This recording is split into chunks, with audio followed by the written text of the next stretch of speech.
Hey, Mitch. Hey, Ed. Hey, Happy New Year.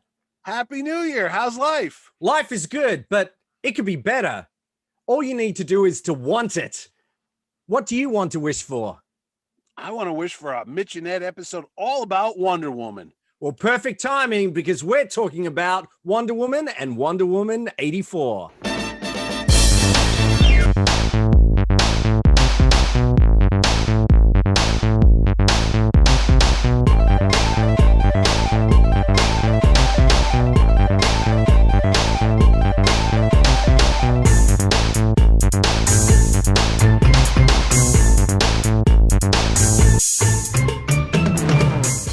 Hi, this is Ed Dollister.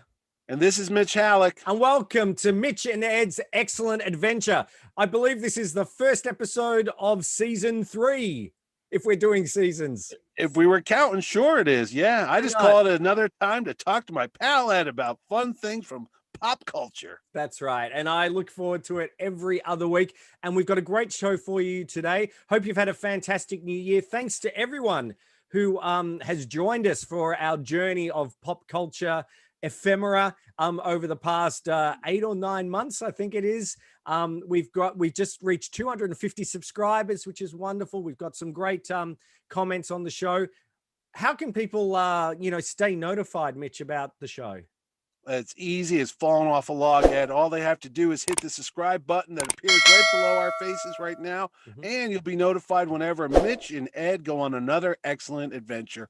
Plus, just hit the like button for fun and games, because that helps us on the big almighty algorithm of YouTube and gets our show up there so more people just like you could watch us. That's right. But thank you for being an early adopter. We appreciate it. Now, we're talking about Wonder Woman. Of course, Wonder Woman 84 just was released on HBO Max in the United States and in cinemas as well. That's where I got to see it. And you got to see it on HBO Max. So we thought this is a great opportunity to look back at Wonder Woman and basically find out a little bit more about her, how she's appeared on TV as well. Of course, the comic books where she originated, and of course her step to moviedom. So everything you ever wanted to know. I was going to say everything you ever want to know about Wonder Woman in a quick little segment right on YouTube, brought to you by Mitch and Ed. That's right. So I first came across Wonder Woman back in the 70s from the TV show, and I don't even think I had any of her comics or anything like that. I really knew her from the cartoon Super Friends and from that wonderful Linda Carter series. But obviously she started a long time ago. In fact, she's celebrating a special anniversary this year. That's right. 80 years ago, Wonder Woman started in comic books. She first appeared in All-Star Comics #8. She wasn't even the lead character. She was just one of many stories that were in it. And it was written by William Marston, who goes by the name Charles Marston. That's his pen name when you see it in the comics. But he was actually a psychologist, did you know, Ed? He was a renowned psychologist of his time. And he was also very instrumental in creating the lie detector device. Yes, which makes sense when you think about Wonder Woman and one of her, signature devices that she uses. Yes. Yeah, that's correct. He was systolic, I can't think of the words for blood pressure. That was his little expertise. And that's when they put it on somebody, they can tell if they're lying because their respiration would go up and down and their heart rate would go. So that was his key thing. But he was a big believer in women's rights. And he actually, there was a theory, it's called DISC, D-I-S-C.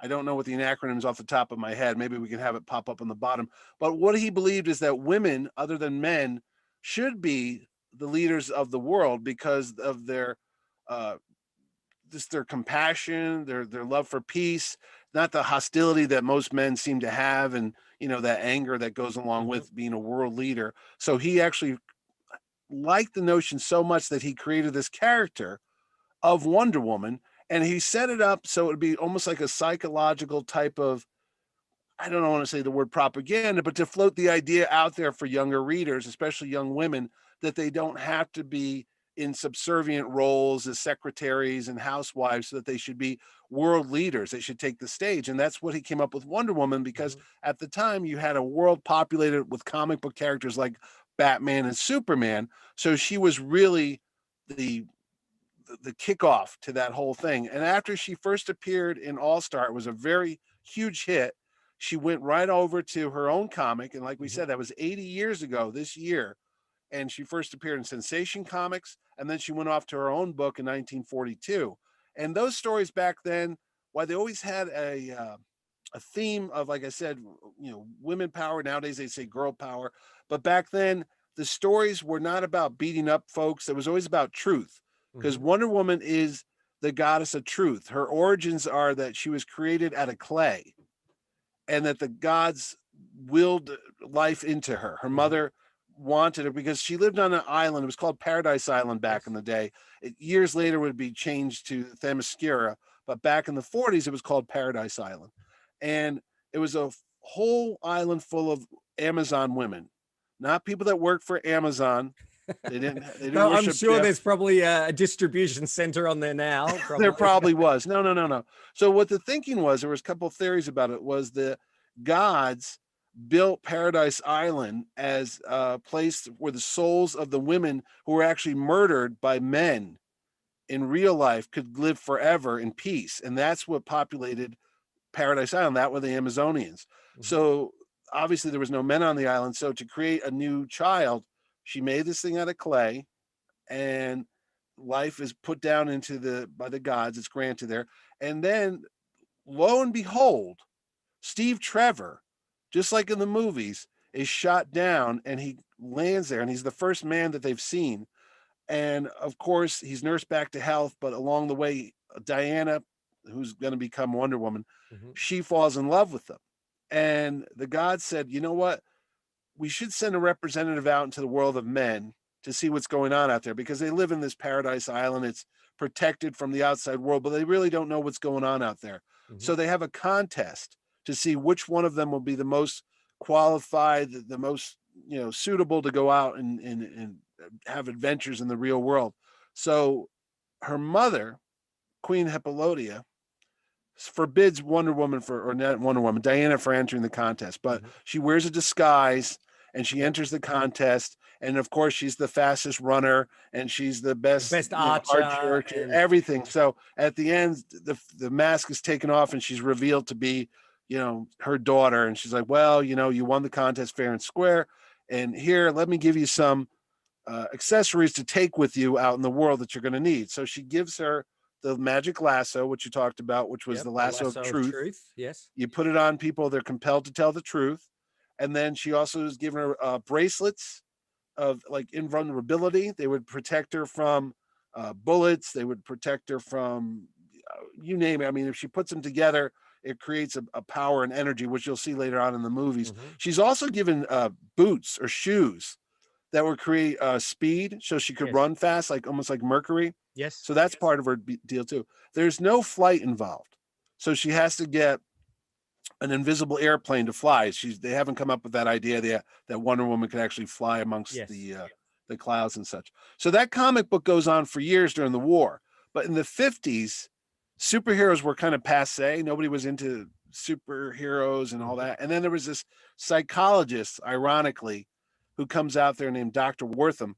And he sits there and says that, comic books are bad for kids. They cause juvenile delinquency. Yes. And he went, especially after Wonder Woman, because he said the whole idea of a island populated by women with no men is not a wholesome idea, and this is not the type of thing we want to have our youths reading, because they're going to just be troubled by this. So Mhm. he went after Wonder Woman, so they changed the story, so she now becomes more of a romance comic in the 50s, where she's always like, how am I going to get Steve to notice me, and Mhm. oh, I hope he takes me out or buys me flowers. So it really went against all of Marston's concept of Yes. this powerful woman figure. And now she becomes more of this teenage heartthrob. It's And really I a think disservice to the character. at that stage he was I think he became ill and he passed Oh, away he passed away. and Yeah, he didn't early. have control. I know that his No. wife and his mistress, I think, had some sort of control over the character, but they weren't able to, shape it as they had hoped? No, no. In fact, neglected to mention he passed away in 1947. I think he was at a very young age too. Yep. And you're right, his wife Elizabeth, and then he had a live-in mistress with him named Olive Byrne, and that was kind of unheard of at that times Hmm. because I mean, polygamy was not a popular notion back in the 40s. And here this man was outwardly living with his wife and their companion, and that was big taboo back in the day. But Marston was not about what people thought about him and what they said. He was just living his life, and he just had his ideas and his beliefs, and he went ahead with it too. And in fact, a lot of the people say that Wonder Woman stories emphasize bondage because she would be tied up or she would tie Yes. people up the lasso. None of that's actually in his writings. I mean, that's a lot of stuff that people just put onto the character to try to create some controversy. But his books were basically very pure. And like I said, he was just trying to create a role model Yeah. for people to aspire to. None of this, deep rooted, subservient sexual behavior, deviant behavior, none of that stuff.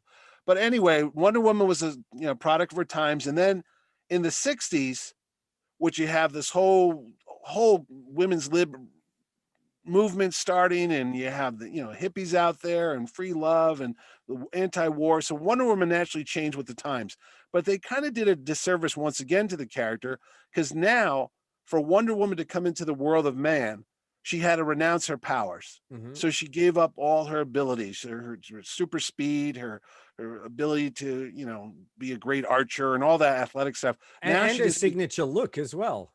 Oh yeah, they changed her costume. So now Wonder Woman becomes basically like an Emma Peel type of character, where she's into karate and martial arts. And again, they didn't know what they were doing with the book. Really, they just said, let's try to be hip. If Yep. that's what the kids want, let's Yeah. give it to them. But it didn't really work out that well. It's kind of silly, actually, if you look at some of those issues. They're not the best. But she still stood for a character that no one else had ever seen before, because there was not a lot of strong female superheroes at that point. Marvel didn't have any, and DC still had Batman and Superman, but yet Wonder Woman was still the only strong female superhero in the entire world. Yep. So much so that when Gloria Steinem starts Ms. Magazine, which was a magazine about feminism and women taking a bigger role in society, the first issue has who else but Wonder Woman Yep. on the cover, and that was a big deal back then. Mm. And it's still kind of cool. I mean, you could find that at comic shows, and when you go to Comic Cons, you'll see some guys that have that first issue there. I think it just celebrated its, the 50th anniversary. They redid that cover or something like that. But then the 70s come along, and before Wonder Woman starts moving on to other media that we could talk about, Yeah. she's still struggling in her comics. And now they have her more of as an independent character. In fact, she's, Superman and her aren't getting along well. She kind of gets rid of Steve Trevor, and, she becomes her more independent. And it's not until the 80s where they redo the character once again by artist and writer George Perez. And he comes in and revamps the character to more of a modern Wonder Woman that you're going to see in the movies, Yep. where she's more of a goddess type of character, Yes. where they really play up the whole Greek myth. Yeah. And they bring in Ares, the Yes. god of war, because Diana represents the god. She's the goddess of truth. So they have a whole mythology created, and the comic books morph into more of a Clash of the Titans type of storyline, where there's all about demigods and Yes. Hades and all that stuff, as opposed to her fighting up the bank robber down the street. Yeah. And then I'm going to wrap it up, and then we're going to talk about other stuff. But it's in the 90s and the 2000s they changed Wonder Woman again, and now they got rid of that whole concept where she was made out of clay, and now she was actually the child of Zeus, who came down in mortal form and engaged in sex with her mother, and the offspring was Wonder Woman. She's actually a demigod. She's the daughter of Zeus, the head muckety muck of all the gods. Yeah.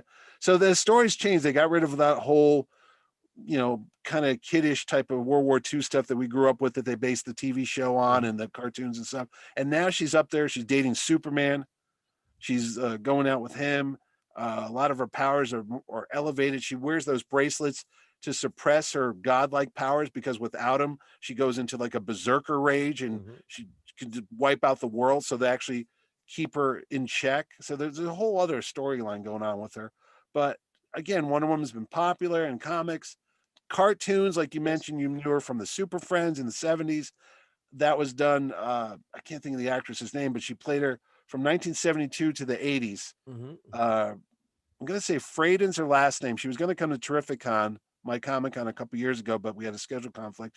And then Susan Eisenberg, who's taken over the character from all the Justice League Unlimited cartoons Mhm. and all the DC direct animation. She's fantastic. She's played the new Wonder Woman. Yep. And it's just, like I said, 80 years is a long time for a character to exist in the pages of comic books and then on the small screen with the TV.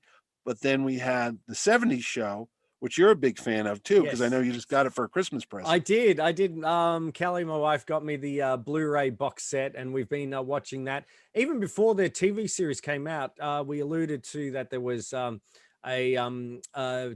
a TV telemovie with Kathy Yeah. Lee Crosby playing Wonder Woman, and basically that was the sort of an amalgamation of her look that we know, but really that 60s sort Yeah, of it was more super like that spy look. 60s. She Yeah. looked totally different. She was blonde, and that did okay. And of course, nothing came from that. And then a few No. years later, in '75, that's when they launched the TV series starring Linda Carter and Lyle Wagner.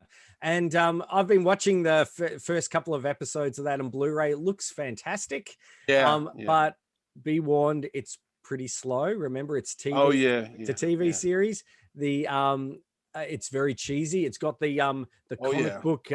Meanwhile, in Yeah. Yeah. Yeah. Yeah. Nazi Yeah. castle in Germany, sort of thing. It's all very hokey, but in a fun way. And it's again, it shows. I think Diana's powers of Yeah. truth, Yeah. love, goodness over evil. Yeah. She's her and Steve have got a good relationship in that he's now it's quite refreshing at that stage at the 70s to see he's the damsel in distress. He's Hmm. while he's capable, it's always Wonder Woman saving him and saving the day, which is great. And there's a Hmm. real positive message for that. If you want to find out more about Wonder Woman, I'll put a link up to our episode looking at DC versus Marvel of the 1970s, and we go into a lot more detail about Wonder Woman, the TV series. But I believe it's all on HBO Max. The It TV. is. I Yep. started watching them after the Wonder Woman 84 premiere. Yep. I noticed that they had the series, the complete Wonder Woman TV series from the 70s on there. And I actually never watched it. I watched the Bionic Woman. Yep. I don't know if they ran against each other at the same time or whatever, but I do remember that you had to pick something to watch. And we chose the Bionic Woman because they had $6 Million Man connection. And I didn't watch Wonder Woman. And then she was on two networks too. That's another odd Yes. thing. She started off on CBS, and then I think it moved to ABC or vice versa or whatever. And And no, it she was changed. Sorry, she go. was on ABC, then goes to CBS, I believe. And she changed time zone, Decades. so Yeah. essentially time zones. Essentially, it was set in the 1940s, Yeah. as the comic book was, and then for season 2 it went to present day 1976 and Yeah. Yeah. Yeah. Yeah. Yeah. 1977 Yeah. with It, yeah.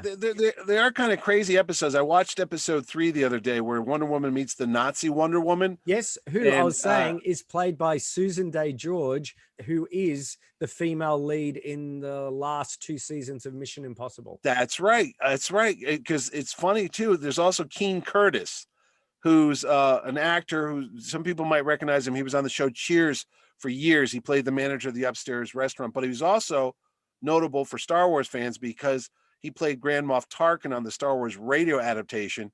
It's Ah, funny to see him because he's the baddie in this episode, and he's a bald actor. And you could definitely tell when they switched to a stunt person because they just hired a scrawnier stunt guy who's about 40 pounds lighter than him with a bald wig. And when Linda Carter's throwing guys, she grabs Keen Curtis, but she throws the stunt man who lands in, of course, a pile of boxes. oh And when he yes. lands, suddenly they cut to Keen Curtis rolling onto the ground and dusting himself off. It's like, that wasn't just you there. But There's a lot of honestly, those moments. And the pilot, you know, you yeah, were talking about the scene in the comics where she has to win the contest to take yeah, Steve Trevor. You know, that's all in the opening telemovie, which has got it's Cloris Hippolyta? Leachman. Yeah, as No, it's Cloris, Cloris Leachman who's as in the a mother, right? totally different, she's in some sort of pantomime. She's Yeah, crazy. You've got also the connection to you've got a lot of connections with Young Frankenstein, because you've also got the main German in that. Oh my gosh, I'm Who, blanking. Madeline Kahn. No, not Madeline Kahn, but um is the German Oh, the fellow with the the with the fake arm, arm you that know, who had the does darts in the. it. Yeah, yeah, yeah, yeah, yeah. I know who you're talking about. He's I'll the put his German name guy. up. I've totally Oh no, totally that show is full of like famous comedians that pair as Red Nazis, like Buttons. You've got Henry Red. Gibson, who was Yes, the Nazi in the Blues Brothers. He plays yes. one of the Germans in there too. Yeah, yeah, yeah, So yeah. it's got a little wry sense of humor, that show. It's a little bit of a, like in the opening credits, it's got the wink, you know, the little eye wink Yeah, the little and the teeth wink, twinkle. Yeah. which is I really noticed cool. her costumes changed a couple times too. I don't know if they were Yes. trying to sell action figures, because again, real quick on the history of Wonder Woman, there was not a lot of Wonder Woman toys. Hmm. There was a Mego action figure. Yes. What they had that line of the world's greatest superheroes. I think that was the only female. Oh no, they came up with the Invisible Woman, but that was it. There was no other female characters. Then they had the Catwoman, Yeah. and that's They had the Mego. They also had, I think, as the Mego pocket superhero. yeah. They made one of those. Yeah. Yeah, yeah, I've got here that's my rebooted Mego version. yeah, yeah. And of course, for the films, they brought out the Gal Gadot version, apart from the, you know, Right. the pop vinyls and things like that. But yeah, only with the recent films has there been a sort of a bit of a resurgence. And I For suppose merchandise. um Yeah. I suppose, you know, she still has been you know, coffee mugs and things like that. She's Oh always no, been a no, I know. popular. Funko had the invisible plane. I have that somewhere around here. They had it Oh, as a con I've got, exclusive. Oh, the little ornament there. yeah, this Is is that the the, yeah, that's the Hallmark. Hallmark one. Yeah, Yeah, yeah, yeah. There you go. it's there she is. Yeah. But yeah, so I suppose if we fast forward, you know, that was a beloved series, ran for 3 seasons. Linda Mhm. Carter, really, like Christopher Reeve, I think embodied that wholesomeness and pureness of Yeah. the character. She was spot on. Fast forward to present day, and I suppose we first see Wonder Woman in Batman versus Batman Superman. versus Superman. And I know when they cast Gal Gadot, there was a lot of talk, oh, she's too scrawny or what have you. And then you see her on screen and she is Wonder Woman. I could watch Gal Gadot all day. Well, the funnier thing is, did you ever see the failed pilot? Oh, The with NBC, Adrian Palacki? Oh, yes. Yeah, yeah, yeah, yeah. She was supposed to be Wonder Woman. People might know her from the The this is a Orville. sci-fi show. She's in The the Orville. Orville. Yeah, she's on the or Orville. She was in also on Agents of Agents S.H.I.E.L.D. Shield. She was on Agents of Shield. She was on the show called Friday Night Lights when she was younger. But she was Wonder Woman. They dyed her blonde hair, you know, brunette. And I don't know. The funnier thing is, when we could talk about Wonder Woman 84, Pedro Pascal, who plays the villain Max Lord, Yeah, is in that pilot really. with Adrian Palicki. Yeah, yeah, yeah. So he's got a Wonder Woman connection for a long time. So. I don't think the pilot is available for. Oh, you can find is it on bootlegs YouTube? probably on YouTube. Yeah, Because I'm sure. now, if I remember correctly, I've got a feeling it was produced by David E. Kelly, who the produced guy that made Ally McBeal. Ally Yeah. McBeal, and it was Yeah. apparently, or it obviously didn't get past the pilot stage. When with Man of Steel coming along, Batman versus Superman, which I actually quite like. Surprise, surprise. Zack Snyder cast Gal Gadot, who is, I suppose, maybe best known from maybe the Fast and Furious. Yeah, that's at where this I saw point. her. Yeah. And she was fantastic in that. And many people would say that she was probably the highlight of that Oh, franchise. she was. Yeah, when she first appears and you hear that, I think it's a bass guitar or electric guitar. Yeah, that That whiny Hans sound. Zimmer Yeah, doing yeah, that yeah, yeah, yeah, yeah. that sort of vaguely Athenian, you know, Greek sort of style guitar sound. And she appeared and she was fantastic.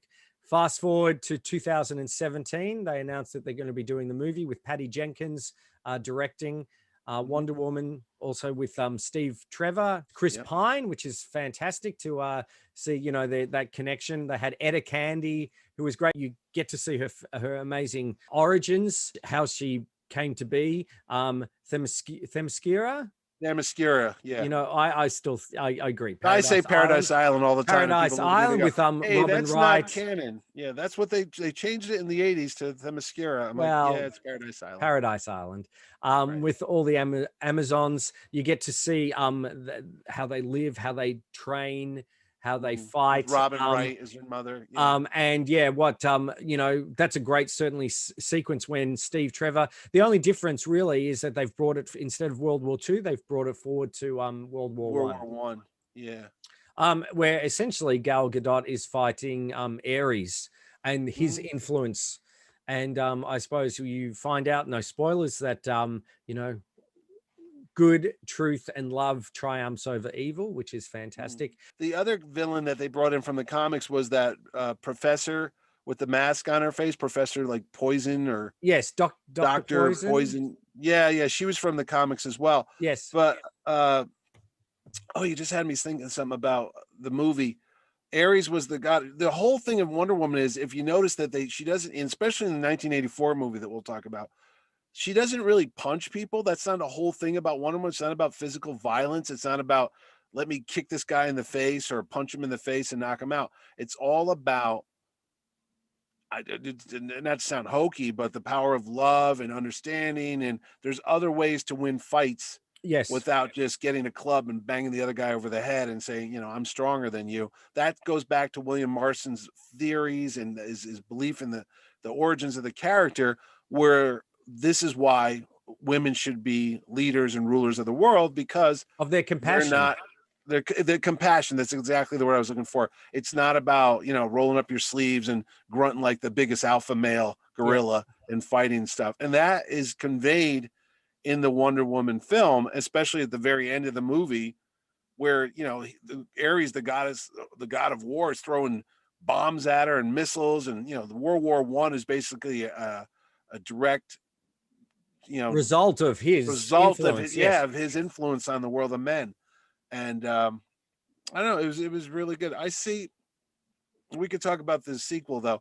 Then we go into Justice League. Yes.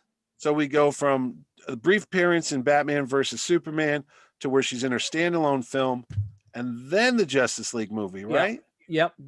Yes, because that was 2018, and then her character has been altered. There's a lot of, and there's a lot of discussion online about, you know, the changes to originally Zack Snyder.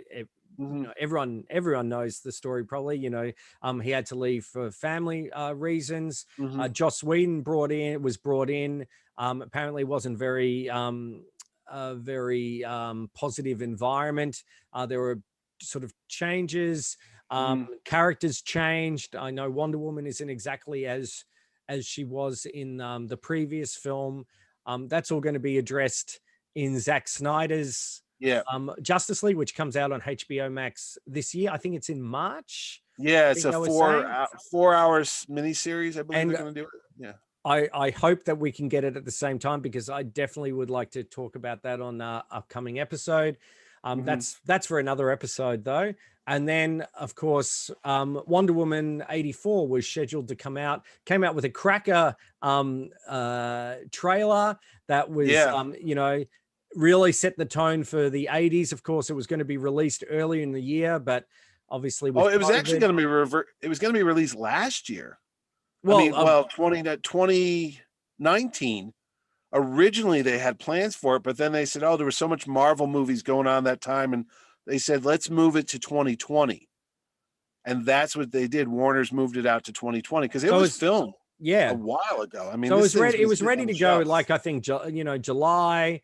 And then with COVID, they were going to release it in September. And then they stuck with the December 25th, 26th release date. However, controversially, for some, they were releasing it simultaneously on HBO Max, which is available in the United States. I'm not sure if it's available in Canada. but not anywhere else in the world. No, I think it is because a friend of ours, Les and Mike, Oh, they yes. watched it. So yeah. And but available here in cinemas. And Mhm. it's been on the internet, it's been the reaction to it has been quite remarkable, where people have embraced it and loved it, and others Mhm. have really been have hated Critical. it for some Yeah. reason. And I, as someone who really enjoyed it, Yeah. I loved it. It was great fun.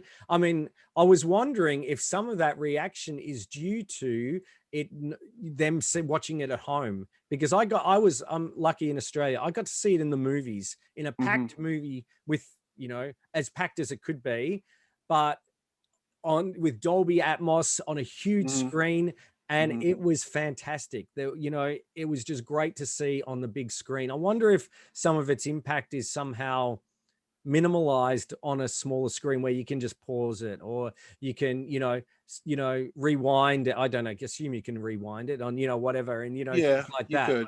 Yeah.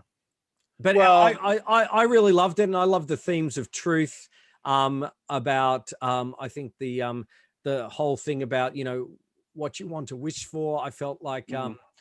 the characters, I know one complaint has been that, oh, there's not enough action, but Mhm. I think I that didn't bother me at all. I felt like it was just a great time at the movies, where I felt like the character development was really good. I felt like the two, we'll get into it, but the two villains of the Mhm. piece, I felt like they were pretty well rounded in their motivation.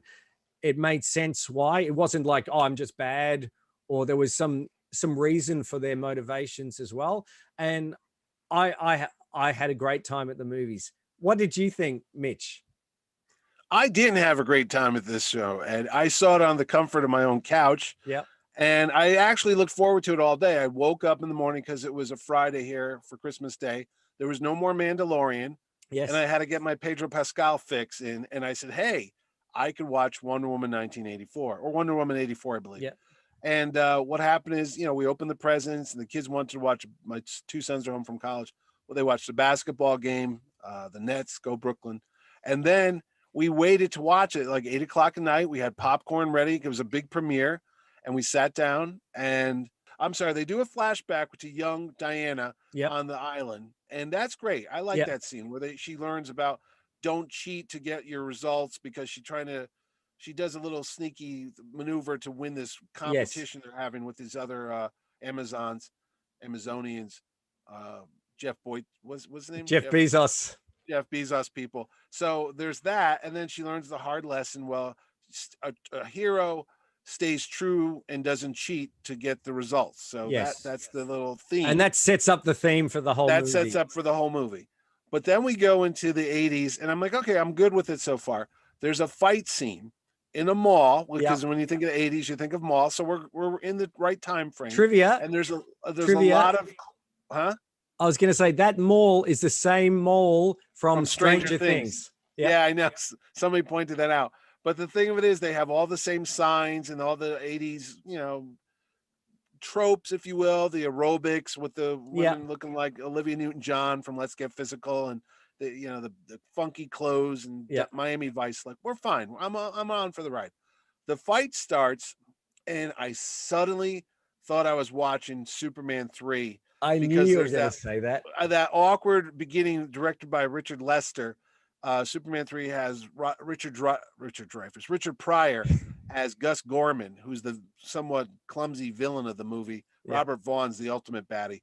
But the thing of it is, when she gets these wannabe jewel thief bank robbers or whatever, and she stops the crime, Wonder Woman shows up. Here's where we start to run into problems. We learn in Batman versus Superman, which is set 20, 30 years later, that no one knows who Wonder Woman is. In fact, that's like a mystery that Lex Luthor tries to find out, and Bruce Wayne tries to discover where she's been. She's attacking people in broad daylight, but she takes her tiara off, which is a good callback to the comics. She can throw it as like a pseudo boomerang. Yes, she which knocks she out the does in the security TV cameras. series as well. So Okay, yes. so that's kind of cool. We're staying good. But I'm like, you're still in broad daylight. It's not like Batman, who's in the shadows of the night where people don't see him. Everybody can see her. So I don't understand why. I know there's no cell phone cameras yet, but still people got good memories. Look, They can say, hey, I just saw this lady in a bathing suit beating people up. That's, we'll let that go. no, it But if could you like put, there's you can cover that up. I really enjoyed that sequence because it was it did remind me a bit. I thought it was better than the Superman 3 because Superman really didn't, apart from getting the guy out of the car when it hit the yeah, when it's water filled and with things, water. she was instrumental in doing all those things. And you'll find out Yes. that also she didn't she does, it sets up the the heist where they get the dream Yeah, well, they get stone, the wishing stone. Yeah, and yeah. all that. But I like how you don't sort of see her either. You just see flashes of her, which I Yeah, assume the people in blur. the Yeah. mall just sort of see flashes of her. And she does the shh, thing to To the. the little I, girl. I Yeah. really, No, I we're really good with that. enjoyed all that. And she It's when doesn't she, kill anyone either. no, when she throws the guy through that like drum thing, and he Yeah. kind of like Virginia's made for lovers. That was the slogan back in the 80s.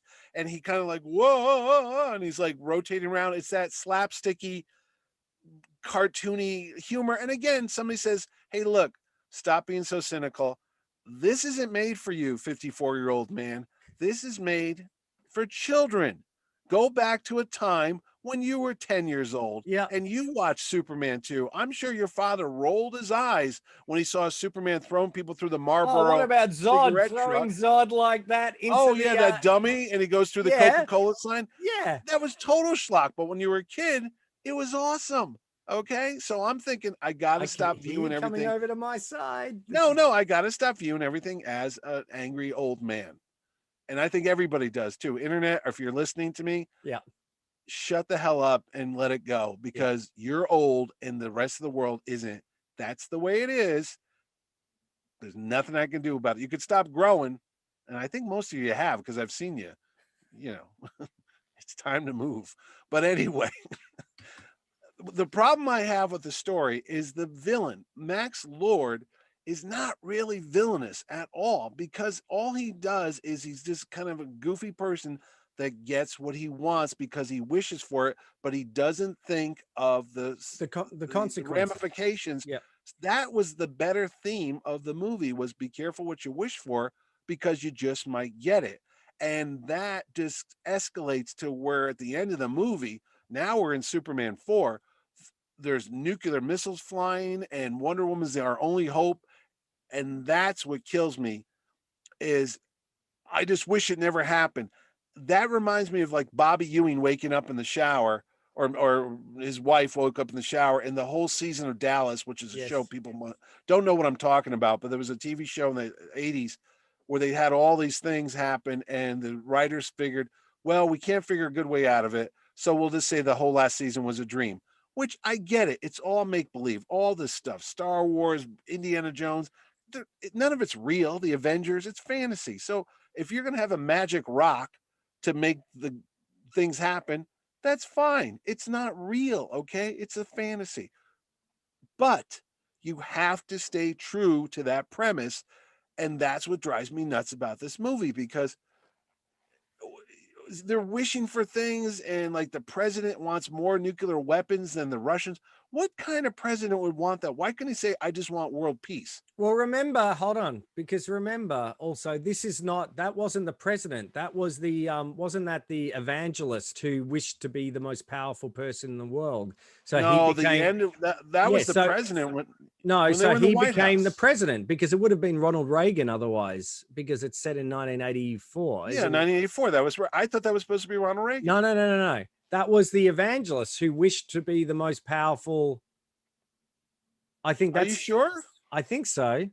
Now I have to go watch it. I thought that was the President Reagan character. That's what I thought. But okay. Well, here's another problem. Yeah. She steals a jet. Well, okay. She wants Steve Trevor to come back. Yes. Steve Trevor comes back. I thought that was clever how they did that. I thought now why would you need to do that? Basically, what they did is, if you're not familiar with the movie, they did a quantum leap where Steve Trevor's spirit jumps into the body of a person handsome who's guy living in 84. You just Joe Blow. I don't know who he is. He's just nobody. He's a good-looking guy. It would be funnier if she jumped into a fat, dumpy 54-year-old. Hey, Hollywood, I'm right here. But that would have been more, because it would have been like, she's the most gorgeous, you know, Yeah. entity on the earth is with this guy. Whatever. So anyway, she goes with Steve Trevor, who suddenly possesses this body. They hook up again. They go back to where they left off. It bothers me that Wonder Woman hasn't moved on in 70 years since her first date for a guy she only knew for about 3 weeks, I guess. Whatever. It was an intense 3 weeks. It was an intense 3 weeks. Yeah. So now they steal a jet. This is where it starts. At the Smithsonian. Yep. At the Smithsonian. Look, I do comic book conventions. I know you can only keep a quarter of a tank of gasoline in any vehicle inside a building. The Batmobile, the kit car, whatever cars you have, helicopters. You're not going to have a jet. Okay, it was outside. Jets are one-seater. Very few are two-seaters. But anyway, there's 2 seats. She jumps in the back. They take off. Here's a World War I pilot who suddenly knows how to fly a modern jet. It's magic. Sure, we'll go along with that. Now there's enough fuel in that jet to take it from Washington, D.C. to Cairo, and back. But here's where I'm trying to play devil's advocate. Wonder Woman suddenly can use the power of the Force to turn the jet invisible. So it's a callback to the invisible jet, which is a nice little nod to the comics and the TV show. Maybe because it's invisible, it uses less jet fuel. So that's how they managed to get back and forth and whatever. So she lands in Egypt. They have this truck chase, very similar to Raiders of the Lost Ark. Yeah, which I thought was great. Yeah. Fine. Action sequences. Steve Trevor, I guess they have cars that are the same back in the 1919 or whatever. He's driving it. We're good. He knows how to drive a modern truck. He also knows how to fire a rocket launcher, which they didn't have back in World War I. He also knows how to use a telephone directory to look her up, but telephone directories weren't invented. They didn't have telephone directory. And the other thing is, he's a quick study. He's mystified by a subway train. They had trains back in 1918. But he rode one of the trains. Not that spectacular. Oh, please. I've been on the metro in Washington, D.C. I've got to say, Kelly and I, that was our station where we where we would go, and it's beautiful. It's futuristic. It's so Logan's Run. It'd be like to him. Okay, whatever. The escalator, they had escalators back in the 1918s too. That's another story. Yeah. But anyway, she goes there. They got the worst stunt dummies to play these kids that decide to go play ball in the middle of the highway in downtown Egypt. So she has to save them.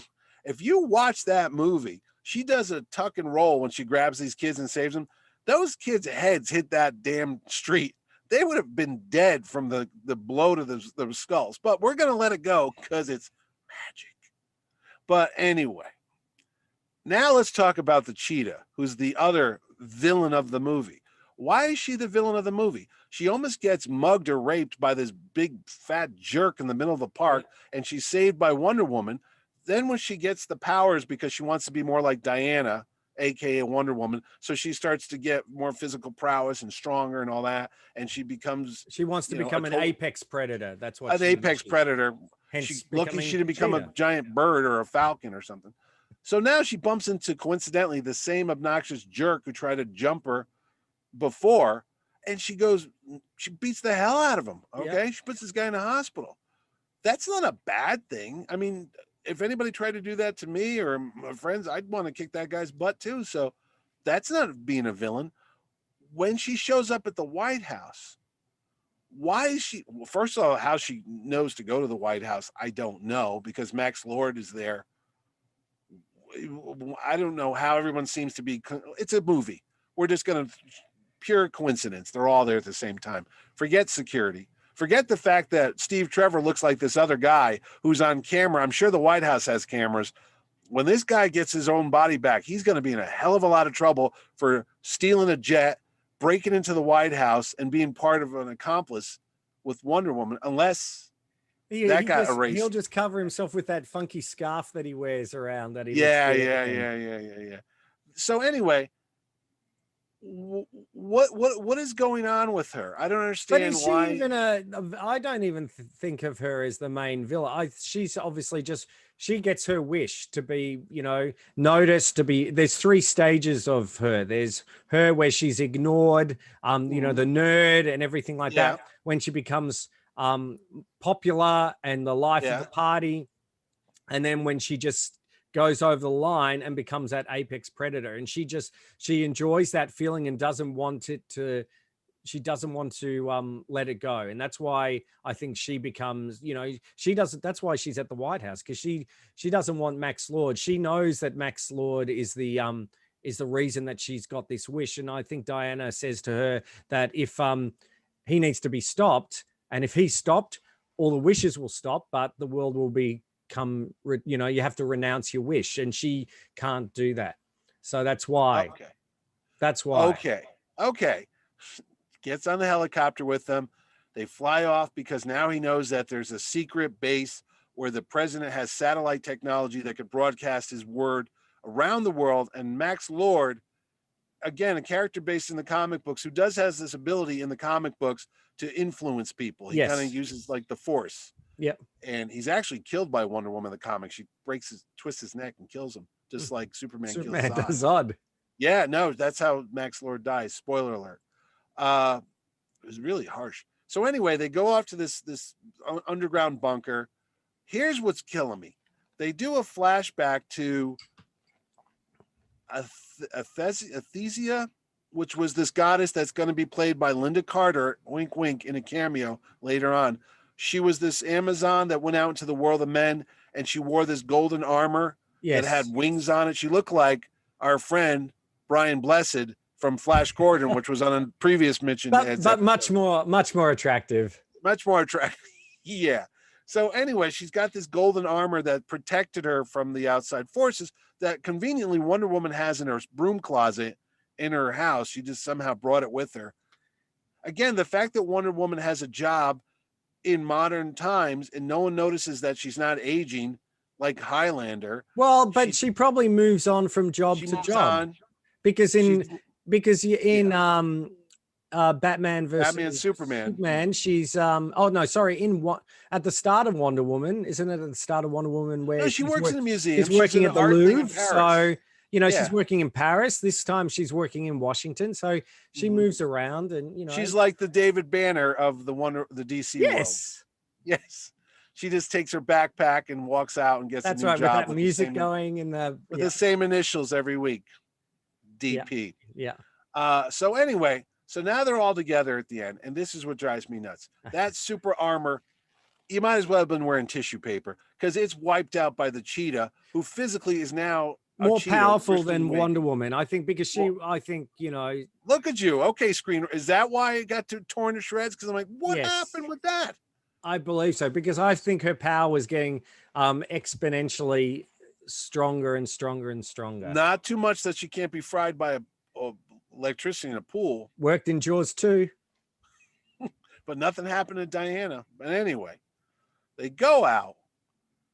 Oh, I forgot to give up the fact that Steve just told Diana to renounce her wish, and he faded away behind a pillar. Because she realized that again, the truth, she's following her mantra. It took her because her powers were getting less and less as well as we're going. And she realized this is the only way. And the only way to stop Max Lord is for everyone to renounce their wishes. And that's what she's trying to convince Barbara to do. Kristen Wiig, who I think is really good as I thought she was a great actress. So that's what she's trying to do. So okay, go on. So we're back at we're at the end now. Yeah. And everything, there's again no spoilers, by the way, in case you haven't. Oh yeah, if you've watched this, you've already figured it out. We spoiled this whole movie. So they're at the end now, and he wants power. The thing is, Max Lord has this annoying little kid, Alistair, who just keeps showing up throughout the movie. That's who. That's the guy. That's who's texting me. Alistair, who just shows up. Where's this kid's mom? Nobody's watching this kid. He just kind of shows up like in the dad's office, and then he's over here and he's over there. Somehow he gets around. And the nuclear weapons are being launched. This is it. This is the end. This is the day after come to The life. day This is before, the day nuclear after. Yes. Armageddon, 1984. This was a reality. This was really a threat back in the 80s. It was. Not that they've gone away, but back then we were worried every day that the Russians were going to nuke the U.S. and vice versa. It was really bad. It was really, growing up at that time, I can tell you, it was kind of scary that any minute the world could end in nuclear destruction. I remember that the day after the TV series in The day after, 1983 yeah, the TV with Jason Robards. That Jason scared Robards, the yes. heck out of me. Jason Robards used to scare the heck out of me when he lived down the street from us and would burn his. Everyone lives down the street from you. He did. He lived when we lived in Southport. He lived over there as well. And every week there'd be a notice in the newspaper like fire at the Rhodes house because he would smoke, but he would smoke outside and he'd throw his cigarette in the garbage can and it would catch the garbage can on fire. So the Fairfield Fire Department would have to go to Jason Robards' house to die fires out. He was very good in Something Wicked This Way Comes, which is he was very good in that submarine movie with Denzel Washington and Gene Hackman. But we digress. Crimson Tide. Crimson Tide, not to be confused with Hunt for Red October with The Shadow and Sean Connery. Whatever. That's right. All she does to get Max Lord to save everything, and this is what drove me nuts. He just wished it away. And then we show Max Lord. The reason why Max Lord wanted to be somebody and something big is we go through his history. We go through a flashback. He had an abusive father who never lays a hand on him, but it was more psychological. Yes. I think they didn't want to get into any physical abuse thing. And the dad's yelling at him for wetting his bed, which I'm like, hey, man, really? That's what's going to set you on this path? Anyway. I think there was a lot more with that. There was a lot more going on. Yeah, I feel like there was. But she not only gets him to renounce using the lasso of truth, she speaks through him while he's speaking to everyone to renounce their wishes. And it shows what I like. It shows that, you know, people are inherently good and that they will, you know, for the betterment of society, they will do the right thing when push comes to shove. So I thought that was good. They all renounced their wishes, and then he renounced his wish to save his son. And then, and you'll notice throughout the entire movie, I think we spoke about that. Yeah, no one gets killed because they're all under the influence, you know, of these wishes, and it's not really them wanting to do that. And again, it's counterintuitive to Wonder Woman's character. I think is really good. So I bought all that. I thought that what a fantastic message, especially at this time where we all need to band together. And I'm not done complaining yet. Oh yeah. This was supposed to be a 30-minute show, Mitch. Oh, I know, we're almost done. 2 minutes. At the very end, I think they tacked on that Christmas scene. Like they filmed that like about 3 weeks ago because they knew they're going to release this at Christmas time. I don't think that was part of the original shooting script. So at the end, Diana's walking through DC where she lives, Georgetown, and down there, Virginia. And she bumps into the guy who's Steve Trevor's possessed body. Yes. And he kind of looks at her because she's gorgeous, she's attractive. Yeah, of course. And he's, hello, how are you? Wink, wink. You want to go out for coffee? No, that's okay. Okay. It bothers me that Steve Trevor basically took over that guy's body and they had relations, and she kind of ignores him kind of in a weird, sick way. I'm like, what's going on? Did you slip him a roofie or something? I don't think he remembers the experience. No, he doesn't remember. Because but you would. You would think. So then, why doesn't she go and take the guy out for a cup of coffee? Because as Steve left, he says, go on with your life. He's told her that before, and now he told her again. He's like, come on, Diana, go on. You don't need me anymore. Know. Again, you know what? You don't want to have everything spoon-fed to you or I do want it spoon-fed, yes. You know, maybe they did. You never know. Maybe they did later. Okay, maybe they did. And you know what? Kelly said this to me, you know, if only I knew, I would have put this on my top Christmas alternative Christmas movies because this is now a Christmas movie. Well, because it was in the 4th of July in the beginning because they were flying through fireworks as they were getting to Cairo. Like we went from 6 months. So I guess okay. And the last thing, my last point of criticism with this movie is I lived in the 80s. I was born in 66. I was buying music. Okay, 1984 was MTV, was Bruce Springsteen, was Prince, was Michael Jackson. Okay, forget all those guys. Why didn't we have all the female-led bands on that soundtrack. I thought Patti Smythe from Scandal would Oh, be yeah. on there singing I'm I the Am the Warrior. Warrior, which would have been perfect for this movie. You know, you had Pat Benatar, you had the Go-Go's, you Cyndi had Lauper. with the Motels, Martha Ravies and the Motels, Davies. There were so many female-led bands. I One was thing like, I've got wow, to this say, is they didn't huge. use a lot of 80s music tropes. One song I heard. There was a bit of a Frankie Goes to Hollywood Frankie riff Goes to Hollywood. when There she was got out of the limo. yeah, Yeah, which was I that's think it. Welcome to the Pleasure Dome. They had Duran Duran somewhere in there, Where incidental I, music, and they had Gary Newman as well. they in the trailer they played an 80s That was song. Depeche The Mode. Blue, yeah, something. So I thought this was going to be the whole soundtrack was going to be 80s music's wall to wall. Speaking of the No. soundtrack, Hans Zimmer came back. I've got to say, I love that soundtrack. The opening sequence with in Paradise Island, Themyscira. that the percussion and everything like that was Yeah. fantastic. And some of the music, especially during the truck sequence in Egypt, it didn't sound nowhere near reach the heights of John Williams, but there were elements of it that I thought, okay, I like those tonal nods to it, which was really good. So Anyway, summing up, look, the actors are great. I like Pedro Pascal. I Yeah, like he's Kristen good. Wiig. Of course, I love Gal Gadot. I think she's fantastic. They can't find a better Wonder Woman actress out there.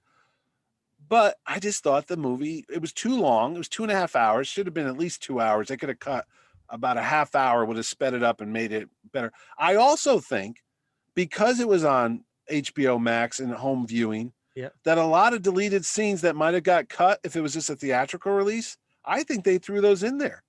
I think that's what kind of breaks this movie up. They threw a lot of cutting room floor scenes and figured, oh, we're going to be on HBO. We're going to be, let's get people to subscribe to it. Throw it all in there. I wouldn't be surprised when this comes on DVD.